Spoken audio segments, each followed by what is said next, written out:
Hello everybody, this is me Aisha from Corporate Systems Faisalabad. Today I'm gonna teach you 10 advanced vocabulary words that you can use in IELTS writing and speaking. So let's begin. Number 1 is ambiguous.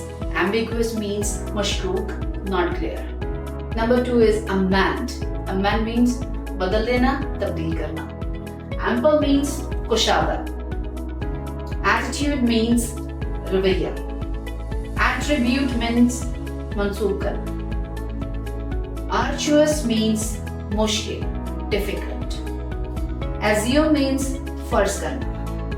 Advocate means pesh karna. Adverse means baraks, opposite. While the last one of today's video is aggregate.